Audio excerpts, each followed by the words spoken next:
Welcome to First Star Let's Chat, an athletic therapy podcast. I'm your host, James Gardner, certified athletic therapist, certified strength and conditioning specialist, yoga instructor, human being.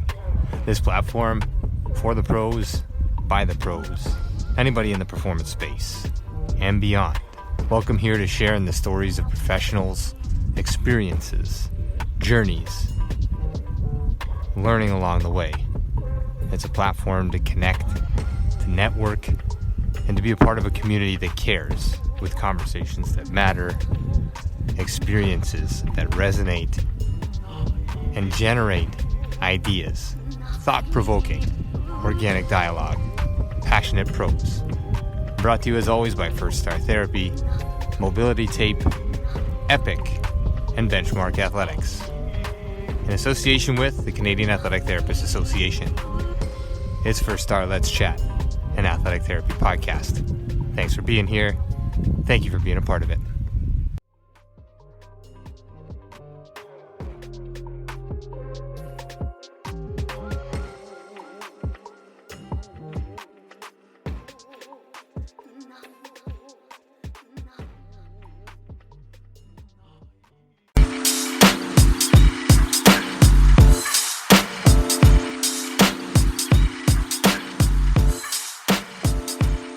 Welcome to First Star Let's Chat, an athletic therapy roundtable brought to you by First Star Therapy.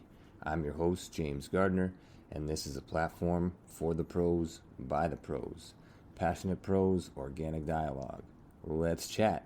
Thanks for listening. Let's roll.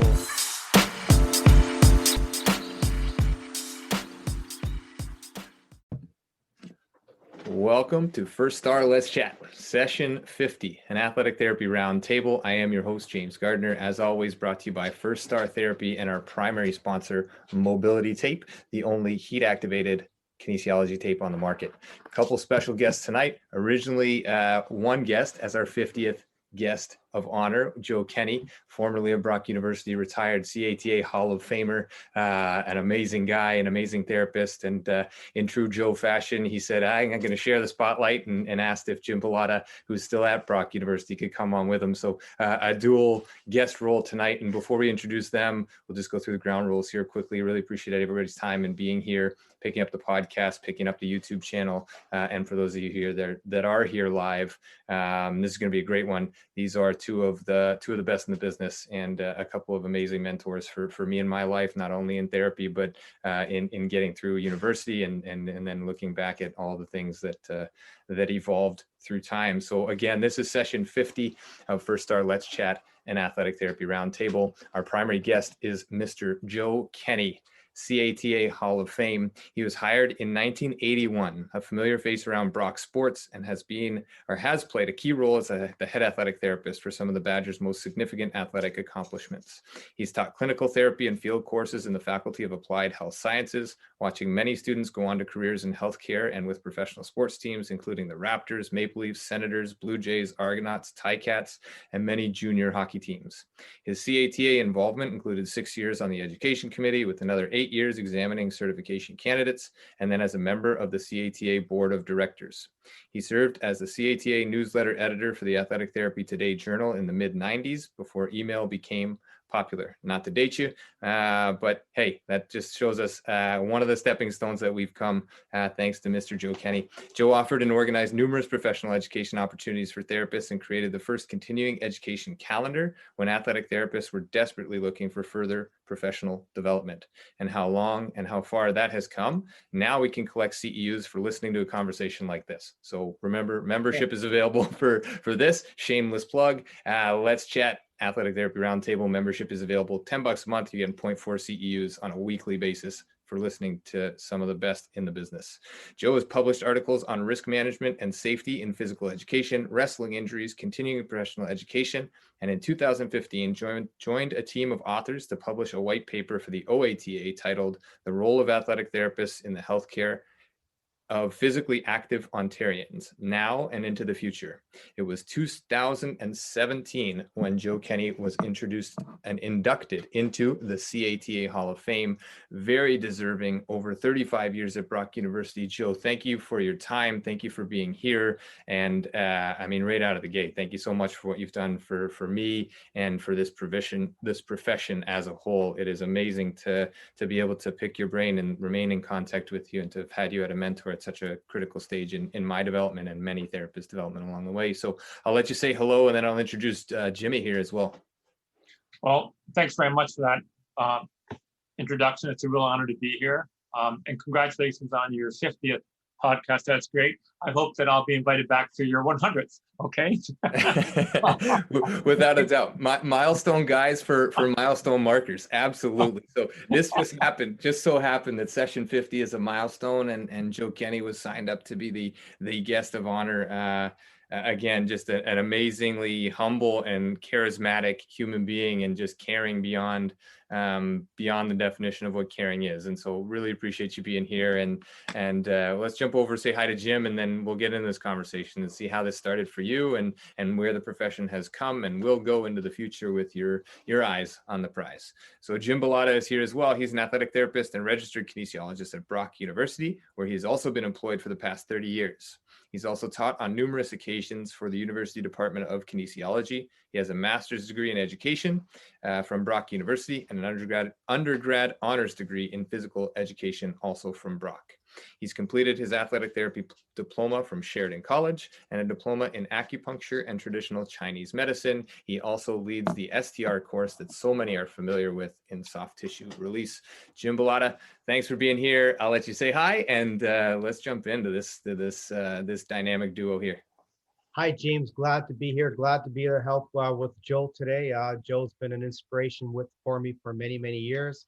And I'm just happy to be here. And James, I think you're doing a great job with all of this. 50s sounds very, very, that's awesome, James, and keep it going. It's good that you're able to get us all in. That's great. Yeah, no, appreciate it. And I don't know, looking back, I look back at your resumes, and as I was reading through those, I was kind of scratching my head. I mean, you don't look like you could have worked somewhere for over 30 years, Jim, and Joe, to be retired already was this just like, I don't know, you have this tenacity about you that just goes, I don't know, seemingly goes on forever. So I really appreciate you guys being here again. These two have played a massive role in my development from the time I was in my undergrad, and so many other therapists. But Joe, let's start with you in terms of your understanding of athletic therapy, where it all began for you, and then maybe if you want to transition to what really sparked your interest as you were working at Brock.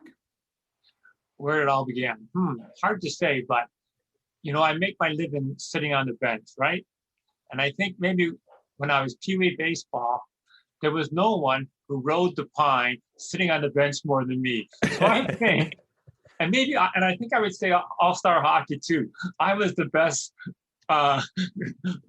bench warmer than anybody. So I have to thank my coaches from novice, all-star, and Pee Wee baseball for starting my career riding the bench back then. Because I made a career to ride the bench for 37 years. So that just tells you about my athletic prowess. But I think you probably have some type of an idea what you want to do way back then. You kind of look and you sort of think, I think I'd be interested in kind of doing something physical education, because you didn't really know about athletic therapy, or I didn't know about it back then. And I think one day when I sort of came into the trainer's room, and one of my classmates in first year said, hey, they're having a first aid course for people in kin. Would you like to join it? And I said, yeah, I think that would be great. And so I had an opportunity to walk into the trainer's room, and Brian Gastaldi, one of my first mentors, along with Pat Bishop, he saw the jacket from Thorold, and he said he said something with regards to Thorold High School, and he was from Niagara Falls, which is right next door to us, and of course Jimmy's from Niagara Falls too. And so right away we had a connection, and so I really had an opportunity to meet a guy from Niagara who I looked up to and took a course, and and I just really got lucky falling into it. In fact, one of the points I want to make is, I would never have got my job at Brock if it wasn't for one of my friends who worked in the cage or in the equipment room at Brock. So I guess the point I'll make to any new or young therapists here is spend time letting people know about what you're interested in. People who you may not even think that are maybe remotely related to your career, because they may know that there's a job open. And it was one of my friends who worked at the Brock Cage, which is the equipment room, and said, "Hey, Joe, did you know that there was a job open? The therapist just left in August and they're looking for somebody." And luckily, if he didn't tell me that, my entire life would have been changed. I would never had an opportunity to go to Brock University. I would have been, I was going to be a Brock jock and maybe be a phys ed teacher. I was going to apply to Indiana University and a few other places, maybe for a master's program in athletic training. But I was so lucky that just one of my friends who worked in the cage at Brock said, "Hey, there's an opening." So my sort of advice to maybe a young person: let people know that you're interested, what you're doing, because those people may have a job that you don't know about, and they may tell you about a job, and you may get a job like that. So that's kind of how I got started, anyways. But no, and some amazing points with it as well. And I think a couple of them maybe we'll circle back around to, but behind the scenes and being the guy on the bench for 37 years. I mean, all joking aside, the part as an athletic therapist that kind of goes unnoticed is all the times that you spend not doing something until you're needed, or if they're not there, why don't we have that? And I think those are crucial points as well. And they kind of tie into what you talked about, and that's having the conversation about what you're passionate about. And as a profession, I think we can continue to do a better job of telling everybody what we're passionate about, what we value, what we stand for, what we can and can't be on the sidelines or in a gym setting or wherever that is. And that's sort of the impetus of this platform in part as well, is to get the voice of the athletic therapist centrally out into the world and out into the space to let people know, there's lots of opportunity and there's lots of things that we can do. And you touched on it also, is like timing plays a role and openings play a role, but having people understand your passion and your value is a critical factor in establishing yourself. And I think even without trying, you're already making an impact, 5 minutes into this conversation with some really valid points. And I had the opportunity to listen to you in my undergrad years. Some of the times I was probably coherent, other times not so much, but majority of the time. And all of those lessons were amazing. And I look back on those very fondly continually. Through my career now, and can honestly reflect on those on a regular basis, from the time you said, "Hey, like, why don't you consider maybe not playing and doing something on the other side where you can make a long-standing career in this?" Or, we have guys who've gone on, and women who have gone on to professional sports as therapists and these kinds of things. And some of those conversations just, I mean, they go well beyond the hour that we have here to discuss. But Jimmy, how about you, man? Where did this start for you in terms of your ideology or your assessment of what athletic therapy was, or when you found it in your early years? I first went to U of T my first year. I wanted to get into physiotherapy, so I did just a broad biology, more of a science course, and I didn't have the marks needed at the time. It was a first year away in residence, and I probably partake too much in the celebrations as opposed to the academics. So I went to Brock my second year, and I got into physical education. And I think it was my second year or my third year, there was a gentleman in my class, and his name was Andy Corrales. Now, Andy Corrales took a different route. He went to Sheridan College from high school, and then he worked at Ridley College as their head athletic therapist.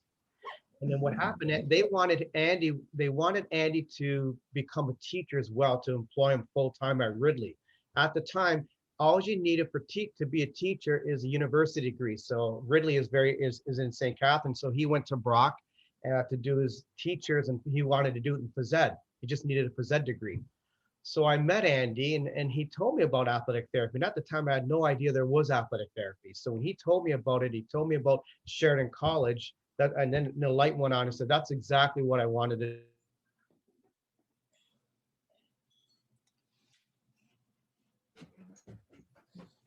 We lost them there. The internet down there in Niagara is just a little bit slow. Maybe they get a snowstorm or something. But we'll see if he unfreezes here. But I think the Joes.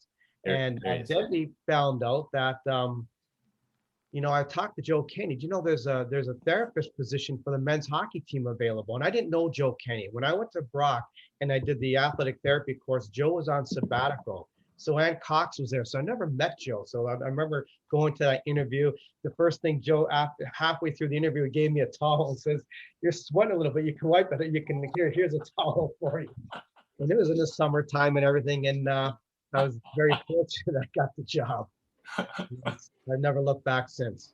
Nice. And the camaraderie that you two have in the clinic, and the sort of not differing opinions, but different outlooks on things, and the delivery in that space is amazing. Anybody who's had the experience going through there as an athlete, as a student athlete, or a student therapist there at Brock, it's amazing to see. And I'm sure you still got it, still great buddies and still in touch. So you took on hockey, and you had a lot of roles there. Joe, you primarily oversaw some other sports, which were basketball, right? Like that was your honeypot, I know. And when I was playing baseball, you were in the dugout and in the stands on a regular basis,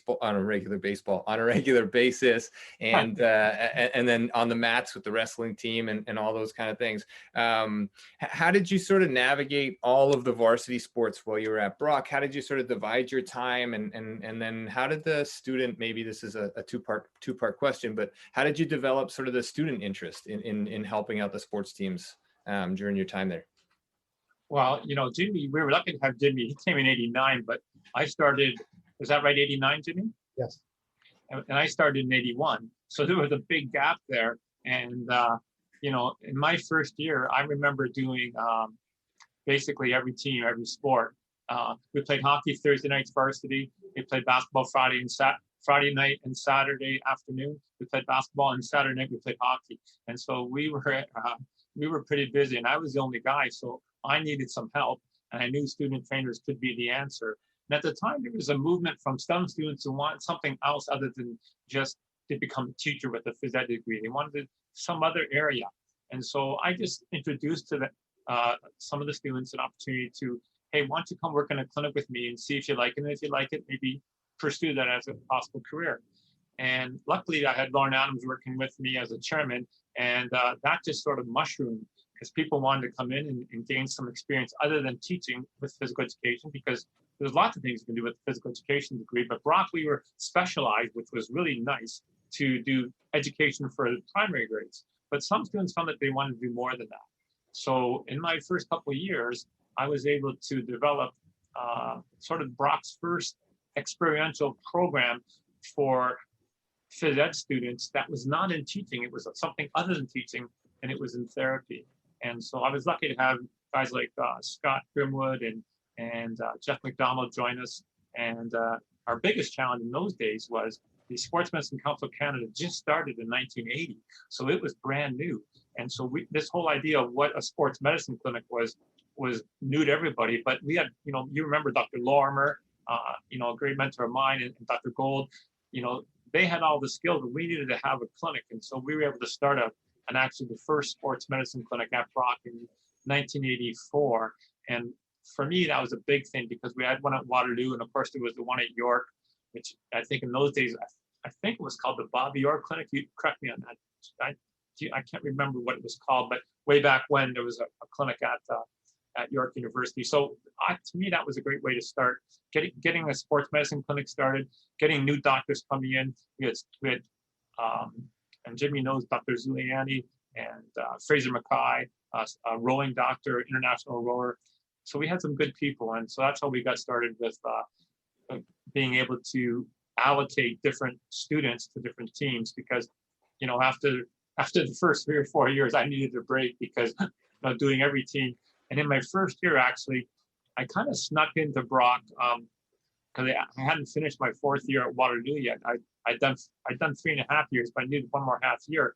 So my first actual year at Brock, I was going to school full time at the University of Waterloo, and I was taking 3 courses. I was driving back to Brock, and I was working 1 to 9 o'clock in the afternoon, and then doing my study, and then finishing up my degree. So when students tell me sometimes, it's a lot of work, I go, well, yeah, I was working every weekend, working 1 to 9 at Brock, and I was going to school full time at the University of Waterloo at the time. So, but you can do that when you're 23 years old. I couldn't do it now. Right. And it was snowing every day and uphill both directions. Well, I'll tell you, sometimes it was. Yeah, absolutely. Absolutely. Well, I think this stuff is crucial for everybody in the field to understand, right? But understand the sort of the history of the profession as well as like the development to where it's at now. It's changed. Obviously, the landscape has changed big time. Yeah, exactly. So I'd love to sort of go back and forth with you guys in terms of how do you feel things have changed. So maybe Jim, you want to start that off in terms of if you can sort of reflect on the current status of athletic therapy, either specific to U Sport, which is now different because it used to be not U Sport, it used to be CIS, which used to be something else before that. So that's obviously changed. Or the profession as a whole. I mean, take whatever bite you want out of that. Maybe you start, and Joe, jump in anytime with Jim here.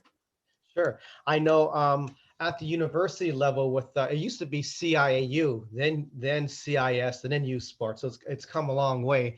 Yeah, things have changed a lot, I think. I mean, there's a lot of same principles there, but nowadays, if I look at Brock, as Joe and I continued on, we got more help and we got more therapists involved. So now you've got a more multidisciplinary approach now. So athletic therapists still play that crucial role, but now I think we're more accepted by other associations too. Back in the day, James, it was tough for athletic therapists to even do continued education courses. I mean, we're very fortunate to have someone like Doug Fear, who was a physiotherapist and a very good manual therapist and an athletic therapist, and he would do courses for us. And I think over time we've become more recognized, and it's maybe because of how many more athletic therapists we have through the country, different schools and that. And now athletic therapists, I think, are now recognized as a primary treatment for sports injuries. And before, I think we're always trying to knock on the door, and the door wouldn't open very easily for us. And I think today it is easier. And I look at the athletic therapists and their skill set now, and it's really, really good. When I do my soft tissue release workshops, I love teaching at athletic therapy schools, and I can see, like I did one not too long ago, I had to do it virtually for the 4th year Camosun College students, and that's an athletic therapy school in Victoria. And their skill set is very good now, and it always has been, but now their skill set is excellent. And they seem to not only do sports injuries, but they do recreational injuries, return to work and play. So I can see that evolving big time now. And I think our profession certainly has evolved over time. And at the university level as well, we're now working with, a lot of our athletic therapists. We're working with strength conditioning coaches like Steve Lidstone, who is also an athletic therapist. So, some athletic therapists wear multiple hats now. Yeah, no, that's a great take and a great sort of summary of some things. Joe, do you want to jump on that one? Anything that you see? I mean, obviously you would agree with Jim, I'm sure, on most of those points. Anything else that jumps up for you? Echo what Jim said, with Doug Fair teaching some early courses to us, E1, B1s, and so on, and other advanced courses, and Tim Page putting things together. But, what I'm most impressed with the young students now is the diversity in where they're working and how they've taken their skills and they've transferred it to different areas. I just had a chat with an old friend named Reg, who's used to work professional hockey for 10 years in New York. Okay, and now he's working in procurement in a major hospital, right in, I believe, in New Jersey somewhere. And he's taken all those skills and he's transferred over into a hospital and doing some really neat things with people with their complete continuum of their care. And I think you mentioned last week, Lorianne Hines said that Barry Bartlett made the comment that athletic therapy is the only profession where you see them from the very beginning of the injury right to the very end. And then you also take them to their performance enhancement too. And there's no other profession that does that. And, I credit Barry with that, because, few people can look at that and say, okay, I'm going to focus on this piece or this piece. And there's only a few of us who can really do it, all of it, and do it really well. But a lot of us have gone into sort of the conditioning end of it. And I think that's fantastic. And other people have taken that off to, to a different way and done a little bit of occupational work with that, or just rehab on hip replacements and things like that. And so, I'm just so impressed with the diversity of what the young students are coming out with now. And I think, I gambled a little bit when I graduated. I did some research on ankle taping from my fourth year research. And I wrote a place called Kramer Products is a big company in the States, and they made it their first ankle brace. So, and like 100 years ago, I wrote them and I asked them for a job in the research lab. And who's this kid from Ontario trying to do that? But those are the things I think you got to do, because if you don't ask, it's like Wayne Gretzky: if you never shoot, you're never going to score, right?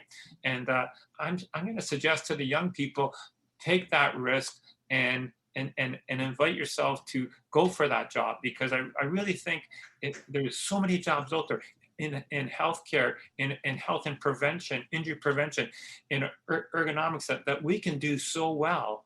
And I think we're just really starting to etch away at that. So if you're a recent graduate looking and you're working in one area right now, don't be scared to put the feelers out, because believe me, people are gonna listen to you, and they're gonna give you a shot. And boy, that's just gonna be your opportunity to take off and go. And you continue to mentor. I would take that a step further and say, not just the younger ATs. I'm in a transitionary phase, and hearing you say that, putting yourself out there and taking the leap, so to speak, is critical, right? Like, you got to trust in yourself, trust in your skills. And if you follow your passion and your vision, things start to align, or you align yourself with people who understand your value. And yes, definitely for students, we've had a number of people connect through here and create networks and working relationships, as well as employment opportunities, just through connecting through conversations like this. Somebody hears you speak, and then they say, hey, can I reach out to you and talk to you? And I think that's what's really nice about this profession as well. And in the integrated performance space that Jim had talked about, is once you understand what this profession is and can be, and that's so many things and so diverse, that we can start to edge our way into those conversations in the CSCS space, in the NSCA, in the strength and conditioning space, in with chiropractors, in with physiotherapists, not to have a quote unquote pissing contest with them, but to work alongside them in an allied manner, where the best interest of the athletes and the success of the humans that we're working with is the forefront and the focus. And I think those are amazing things. And then you talked about the diversity, and I love that. And I think, you can take one bit as an athletic therapist, like really find your passion within this and in one area, and hunker down and create a niche market,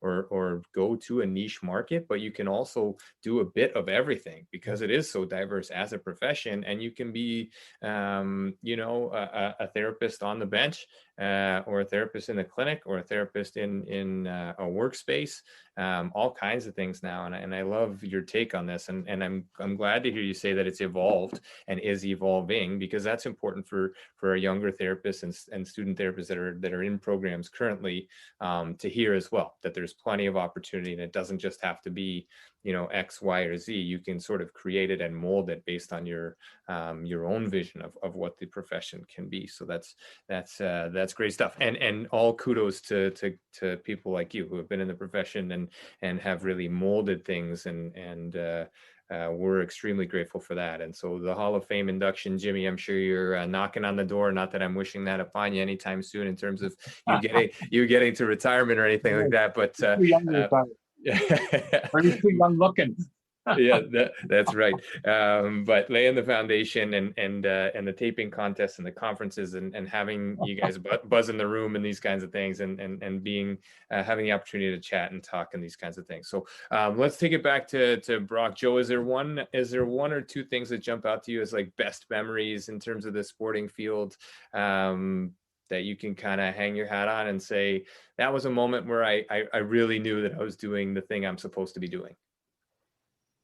Oh, I think for me, the Niagara region didn't have a sports medicine clinic available to the varsity athletes or the high school athletes. We had all the doctors here. We had the orthopedic surgeons. We just needed to pull it together, but that just meant that someone had to do it. And sometimes when you're really young and you have a lot of energy, and I believe in passion, persistence, and a growth mindset.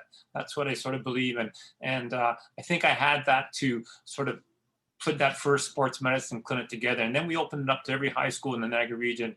And that helped Brock as a university to get some, just to get out there. And then people came to Brock, they came to Brock as a high school student and they got treated there and then they kind of liked it. Maybe they came here to school. So, so that was maybe one of the things that I'm most proud of, is the being part of 3 people who started the sports medicine clinic at Brock.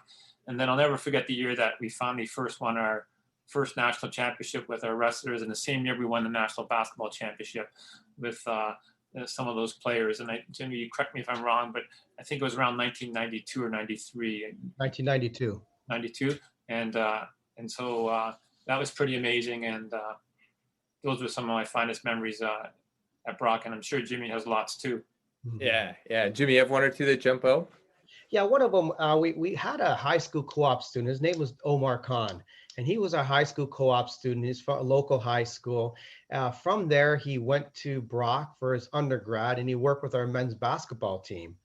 Then he went to medical school, and then he came full circle and is one of our sport doctors for the last few years. And to see that progression, Joe and I went to his wedding, even to see that progression from a high school co-op student to one of our basketball trainers, and now he's a physiatrist with an interest in orthopedics and sport. That's great to see that. Another highlight I have was just not a couple years ago, men's hockey team making it twice to nationals. And the last time was very exciting because we beat York in that final Ontario West game, and to go to nationals with the hockey team again was awesome. Anytime you can see a team go to that level is really, really great.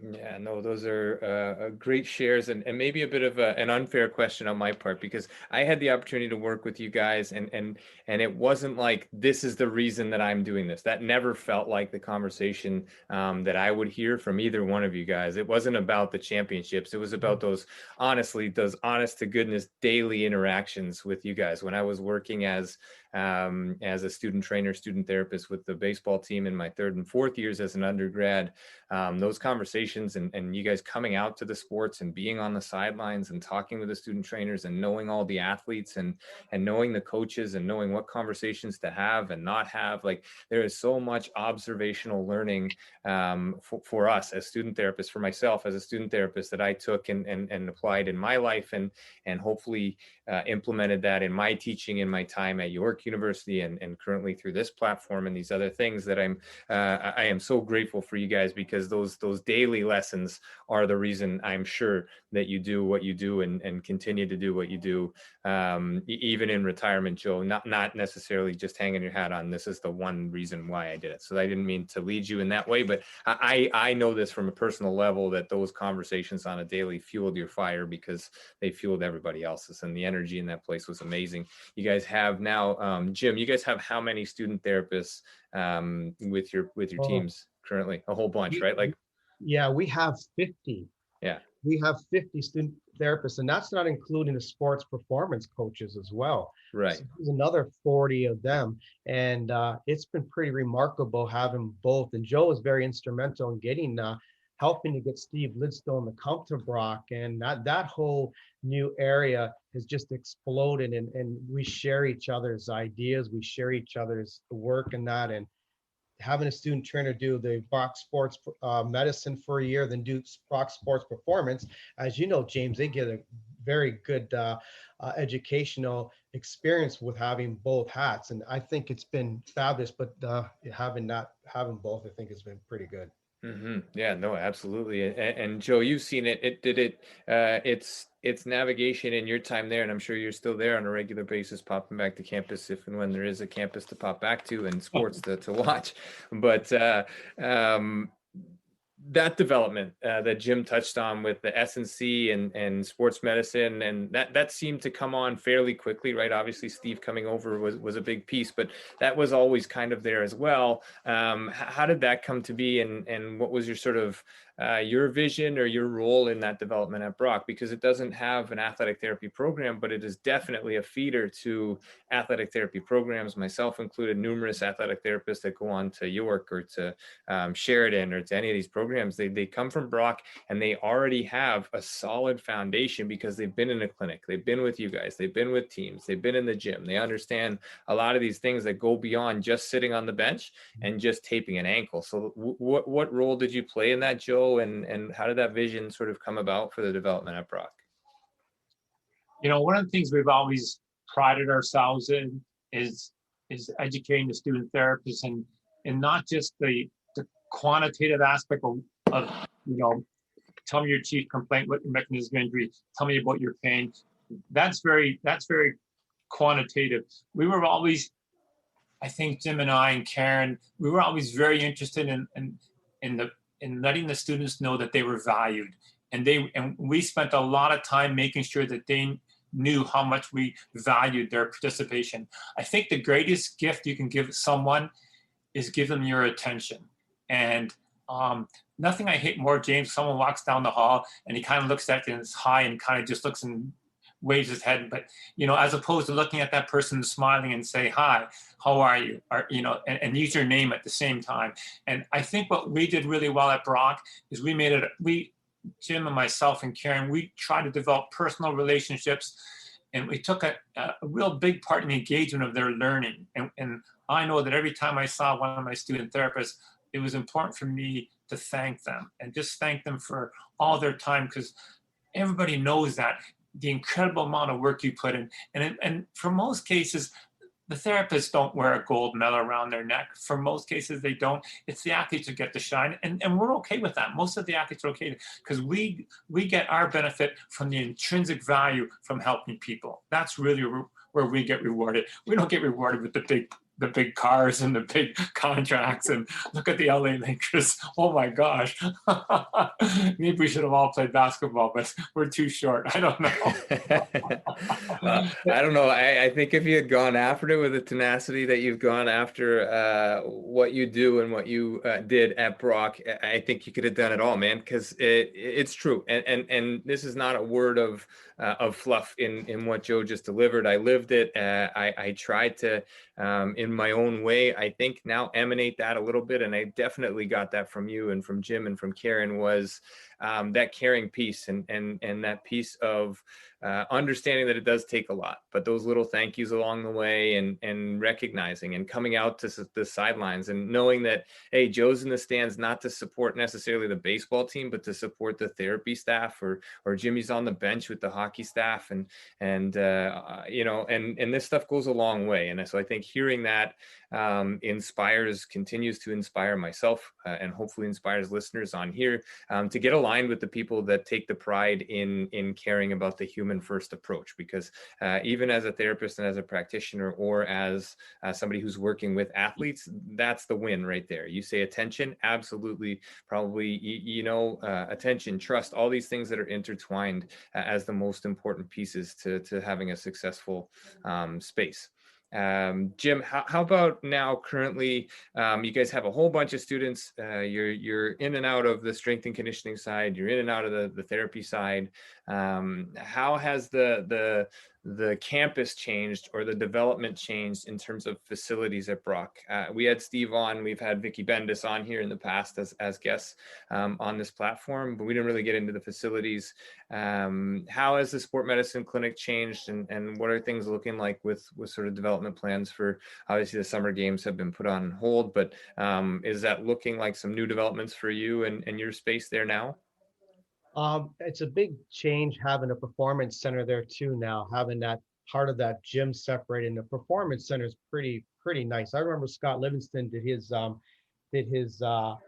workshop there with Jamie, the reconditioning workshop, and he was blown away by that. And for Scotty Livingston to be blown away by the performance center, that tells you something.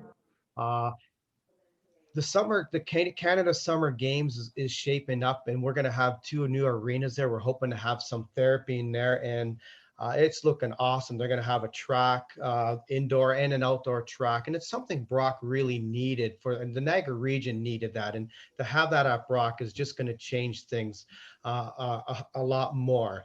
We do have the Brock University Active Living Center plans, but that hasn't gone into fruition yet. That would be a plan for a new sports medicine and a performance center. But maybe once these games facilities get going and we get more people on campus, maybe that'll take off down the road. But certainly the landscape has changed at Brock. Even when when I first started, we just had one little clinic in the Walker's complex right between the men's and women's changing room. And we end up getting a bigger clinic across the street at Harrison Hall. And so things have progressed from there. So we're hoping with this new Canada Games complex, and it is coming along, the roof is almost done. It looks fabulous. And hopefully that'll bring us to the next level. Mm-hmm. And we were talking a little bit about performance and things like that in the Niagara region when Steve and Vicky were both on, and it seems like, new shiny things go a long way to some degree, but it's the people that are housed there and the efforts that go in behind the scenes, and it's an amazing team and staff that started things there and continue to push the envelope forward. Joe, was there ever a vision for you back either early on or through your tenure at Brock for something as big as what it's become at this point in time, or is this sort of just naturally evolved as things went along? Well, I kind of had a vision very early on. My first vision was to get certified. That was my first thing. And after that, congratulations, you made it. It took a couple of years to do that. But right after that, established a sports medicine clinic. But then we had to, university budgets got tight, and we had to look at where we're going to put our resources. And way back in 2013 or sometime, I had to propose a 5-year or 6-year plan for our department. And the only thing that we really were missing, we needed a little bit to diversify our clinic, because we had 3 great athletic therapists, and I think we had to diversify that clinic, so we did that. But I also had in this plan, this 5-year plan, to give to the university the complete construction of a sport performance center, which we now have, and so Steve runs that and all his group, and that was sort of the last piece that I think we really needed. But we grew so large, James, that we stopped seeing people from the community on a regular basis, and so the next step was then to have a big building out where the Canada Game Center was, and open up a big maybe sports medicine center there. And so I really don't know where that is right now in terms of the community, but I think that probably the next step, and maybe Jimmy, he can carry the torch here, or Jimmy along with the rest of them, and maybe expanding and making sure that Canada Games Center out there has part and parcel a community sports medicine clinic, so we can once again bring the people from the whole Niagara region back into Brock University, and that's what I would like to see happen again. Yeah, what an amazing legacy, and just to sort of top that one off is are they going to build a baseball stadium or a baseball field at Brock? Because probably two. Yeah. Okay, great. So Joe, Jimmy, you can be witness to this. Joe still needs to stand in the box and try to hit a heater off me. He tried to recollect if I was right-handed or left-handed the other day, and we'll just chalk this up to seeing far too many average right-handed pitchers come through Brock University, and he thought I was a lefty, but I am right-handed. Joe and I had a standing agreement for him to stand in the box and try to hit a fastball off me. I don't know how fast it'll be anymore. I'm sure his swing is much better than my ability to pitch at this point. But once that's built, I think, Joe, let's go back there and we'll live it out on Brock campus. All right. I think so. And I'm still waiting for that day. And although I remember one of our pitchers, he stood at the home plate one time, and he had such a good arm. He threw the ball over the center field fence. And so to have an arm that strong is absolutely incredible. And if your arm is anywhere near that, I would be too scared to get in the box. Yeah. Never was. I think I could put them both together and I wouldn't come close to getting it over the center field fence. But no, there's so many great times and great things and great stories from this space. And again, this is session 50 already of First Star Let's Chat and Athletic Therapy Roundtable. Joe Kenny is our primary guest, and Jim Bellata's here as well from Brock University. You mentioned Reg, and you mentioned the diversity of our profession, and that's Reg Grant, and is a nice little segue because I've actually lined him up as well in his busy times. Perfect. He's actually going to be on here in January as a guest, and Reg is now he's doing a lot of these things at this hospital for COVID, right? Like in the midst of the outbreak, he was overseeing all of the things, and that came down to some of his organizational principles, some of his understanding of emergency care, and then like the diversification of him as an athletic therapist, and so a nice little segue. So Reg will be on here in January.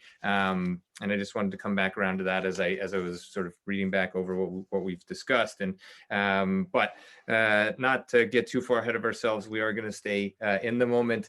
How about during COVID, Joe? I know retirement is probably not a thing for you where you can say I'm actually retired. You're probably doing plenty of things still. Have you picked up anything new in retirement that you weren't doing beforehand? I don't know, ukulele or something crazy. Yeah, they're actually harmonica.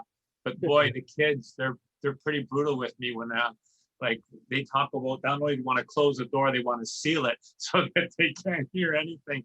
But I have a project that I'm working on, James, and it's been a long project. It's writing a 50-year history of athletic therapy abroad. Oh, beautiful. From 1968 to 2018. And I've researched some of the early days, like, as you know, Mert Profit was the first president of the CATA, and I sort of looked a little bit at his history. And what I found with some of my research, and it's basically a picture book, but it involves a lot of reading, and I found that a lot of athletic therapists in what I think Glenn Bergeron would call the first wave, which is the pioneers, they were graduates from the military who had sort of maybe a phys ed or non-phys ed background, but then they also had military training, and then they left the war and they came and they had all these transferable skills. So they worked in industry and they were the first aid person, but also they worked in sport. So Tom Kearney, he was the Brock's first therapist, the president of CATA in 1976. And he came from the military over and he started working in sports and Mert Profit and some of the other pioneers started that way. The other therapists that started in the very beginning of our profession actually were like sort of the guys who rode the bench of the second string goalie, because the second string goalie who didn't get dressed, because the pros they never really had or the semi-pros never carried a second goalie. So if you were around, you were also the trainer. Some of these guys, and Jimmy remembers Jim. Who was our famous equipment manager that worked with the hockey team? Nipple Hearn, I believe. Nipple Hearn. Remember, he was a goalie, Jimmy? Yes, for the Rochester Americans. Yes, and Eddie Shore was his coach. And he was with he was with 14 teams in 15 years or something. So he had quite the experience. But James, I'm starting to unravel some of the history. I've got lots of pictures, and that's been one of my projects. And I have already sent the first draft to the gentleman, and he's reviewed it all and sent it back to me. But since the weather got nice and in the summertime, I picked up a couple of passions such as biking and golf, and I never thought I would, but I'm starting to do that. So I sort of put that on the back burner, but I hope to get at it once the weather gets bad again and finish off that project of writing the 50-year history of athletic therapy at Brock.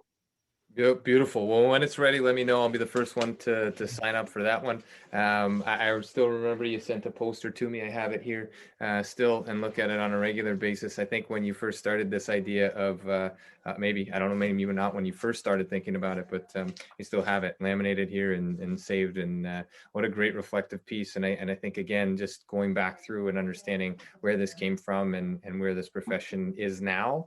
And I've had the opportunity to work with current students now as well, going through this now in COVID, right? And understanding like a pandemic. And I think, wow, how drastic this profession may change yet again. And those students that are currently going through this pandemic and learning how to cope and how to strategize and how this is going to affect sport or the athletic therapy profession coming out, the next 50 years could be very much shaped by the current state of this pandemic and what things are going to look like moving forward. So maybe some new chapters ahead, and maybe Jimmy picks up the slack when he moves, when he's ready for 51 to, I don't know how long you're going to be there, Jimmy. So you got 51 to 100. You got 50 more years to pick up on after this one. It looks like he has another 50 years left.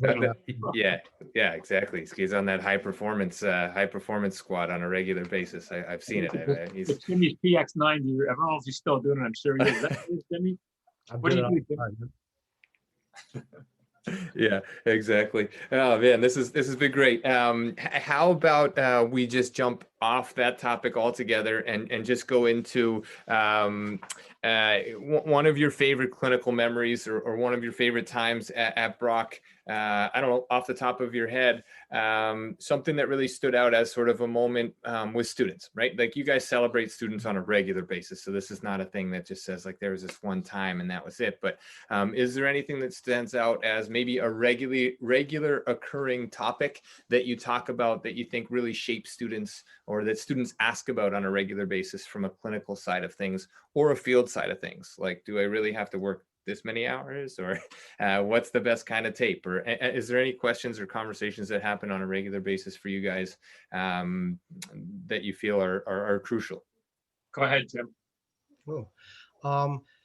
I think one of the things that our students learn very quickly is time management, because they realize that they have to put in a lot of time. And I always find the students that put the time in and have good time management skills, they're the ones that end up doing well in school. So they learn to be more manage their time really well. And I think that's what we always try to tell our students. And school should always be first. And as you know, James, always should be first. But if the athletes can do it in time management, we want our student trainers to do it. So we want to make sure time management skills are number one.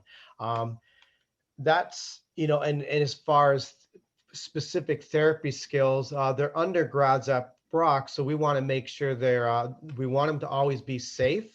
So we want to make sure they protect themselves and they're always safe. And that's one of the things that Joe and I always stress is if you're going out in the field, you have to be prepared. You have to be ready to go. That means you have your gloves, you know what you're going to do. You've got your emergency action plan, but they have to be safe. Safety is number one. Everything, that's to me is one of the most important things that we stress to our students from the get-go.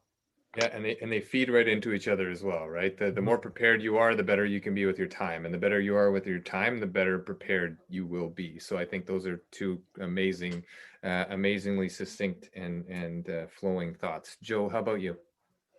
You know what? I believe it or not, I'd like to point to students. I would always tell them, look at Jimmy Bellotta and look what he's done. And if you want to know, one of my favorite memories was we had a goaltender who lacerated his artery in his neck, carotid artery, and he got the acute care. It was in Windsor, so but he got the acute care, and then it was Jimmy Bellotta who got him back. Like he went for some special care with stitches and things like that, and all these other things. But he actually went back and played again. If it wasn't for Jimmy Bellotta, this young man would have never got back on the ice. Never mind get back on the ice. And so I tell students, like, look what you can do. You can take someone who is in a life-saving situation where, near death, and not only brought back to health, but now brought back to high performance. And, that's such a credit to Jimmy and to everything he's contributed to our clinic. And then I also point out that the entrepreneurship that Jimmy's done with his diversification, with his soft tissue release courses. And so to me, I like to point that out to the students. And then, we have, in the same vein, we have Karen Miller, who worked with us. And I've been so fortunate to have Jimmy and Karen. Like, how often can you say you worked with three people together for 25 years straight and no one left the house? because there must have been something there that no one left the house, and it was something special. And I showed Karen. She's also an RMT. She's also, like you, James, a certified strength and conditioning specialist. And I'm sure she's got a few other things that I don't know about, like I'm sure Jim does too. But I'd like to point out to the students that, take a look at these two young people here. And now they're not young as much as they used to be 25 years ago, but they still look young. And look what they've done. And so I think for some students, that gave them a sort of a lot of zeal and a lot of motivation to, I could do this. And if I be like Jim or Karen, I can do some of these things. So I just wanted to share that story with you, because I think it's an important one that students see some of the things that can happen if you have passion, if you have perseverance, if you have a growth mindset. If you combine all those things like Jimmy and Karen did, they can do well. And that's what I like sharing with the students. Yeah, and what an amazing share. No one left the house in 25 years. And I think that speaks volumes, right? Consistency counts.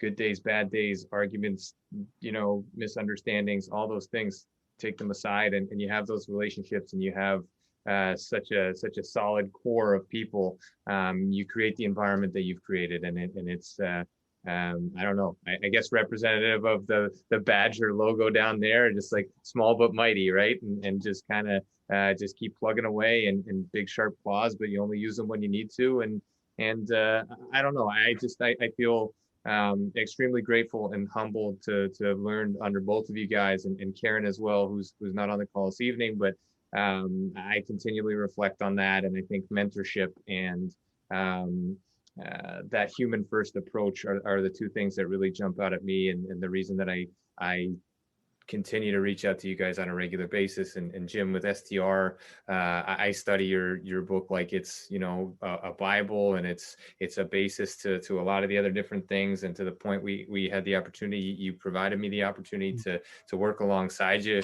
when you came into York that one time, and I go back to it on a regular basis. I think that ability to follow your passion and sort of create your own tools and skill set and navigate the space that way is massive, and groundbreaking stuff, and you laid the foundation for so many of us, and continue to for those that are going to pick this up on the podcast, and everybody else. Again, session 50, First Star Let's Chat, an athletic therapy roundtable brought to you by First Star Therapy and our primary sponsor, Mobility Tape, the only heat activated kinesiology tape on the market. Joe Kenny and Jim Bellata. I will cut it off there. We're at about an hour. We could stay for another 3. Time has flown by. 19 pages of notes later, and maybe that book will come out on this side as well. So can I say one thing? Absolutely. Well, I know Joe, the reason the three of us stayed together is because of Joe. I mean, Joe was a great mentor to both Karen and I. And when you have someone that's understanding like that, and Joe set by example, and that's one of the reasons we were together for 25 years. So I do credit Joe Kenny for being our leader and supporting us. He supported me going away teaching the workshops. He supported Karen doing her massage and that, and he supported our families. And to me, that's a type of boss or mentor you need if you're going to last 25 years. Absolutely. The Hall of Fame is not even big enough, Joe. You've done so much, and we all really appreciate it, and I hope that you feel that. I know that we feel your impact on a regular basis. So I'll thank you very much for your time this evening, Joe, Jim, everybody who joined us live. Thank you very much. Keep going, keep talking, keep sharing, keep caring. Tell your uncles, tell your pets, tell your siblings. Pick up the podcast, share it out. We want to grow this profession. We want to grow the integrative space, and we want to have these conversations readily available for students, for new therapists, for old therapists, for medium age therapists, and for everybody who's not an athletic therapist as well. So it's Let's Chat. It's an athletic therapy roundtable, passionate pros, organic dialogue. Thank you so much. I wish everybody good night. Good night. Thank you. Thank you.